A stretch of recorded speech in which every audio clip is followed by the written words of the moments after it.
भगवान राम और भगवान शिव के बीच प्रलयंकारी युद्ध का परिणाम।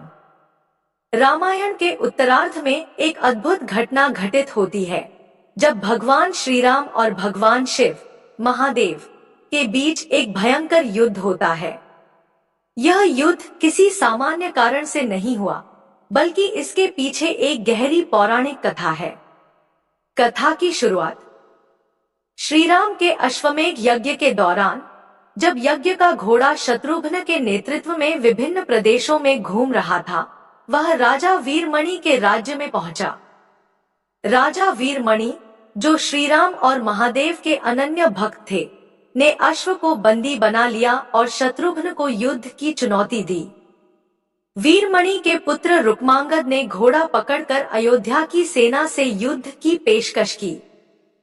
शत्रुघ्न और उनकी सेना ने जवाबी कार्रवाई की और युद्ध भूमि में पहुंच गए। युद्ध की शुरुआत।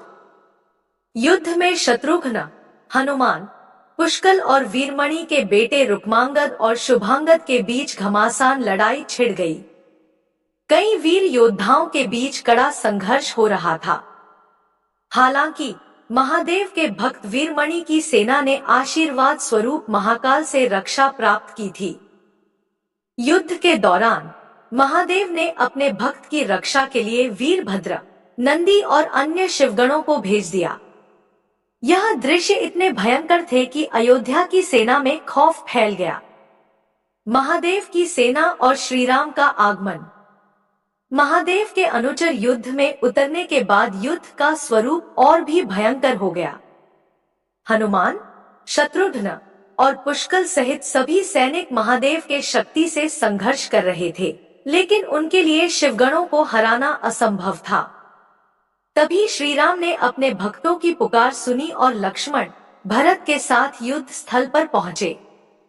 श्रीराम का आगमन होते ही समस्त सेना में उत्साह का संचार हुआ। श्रीराम ने युद्ध में हस्तक्षेप किया और सबसे पहले शत्रुघ्न और हनुमान को मुक्त कराया। महादेव और श्रीराम का युद्ध। जब महादेव युद्ध भूमि में आए, तो उनके दिव्य तेज से पूरी अयोध्या की सेना मूर्छित हो गई। श्रीराम ने महादेव को दंडवत प्रणाम किया और उनकी स्तुति की। श्रीराम ने महादेव से कहा कि अश्वमेध यज्ञ उनका कर्म है और उनका बल भी महादेव के आशीर्वाद से ही है। महादेव ने श्रीराम से कहा कि चूंकि उन्होंने अपने भक्त वीरमणि की रक्षा का वचन लिया है, इसलिए युद्ध करना पड़ेगा।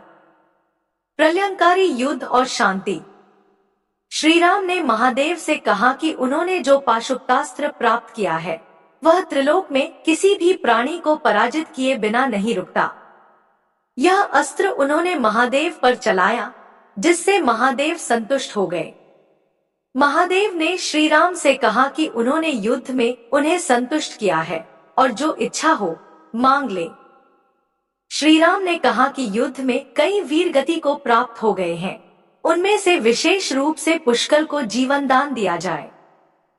महादेव ने मुस्कुराते हुए पुष्कल और सभी अन्य वीरों को जीवन दान दिया।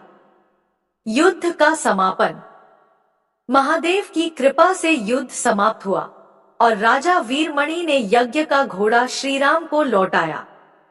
उन्होंने अपना राज्य रुक्मांगद को सौंपा और शत्रुघ्न के साथ आगे चलने का निर्णय लिया।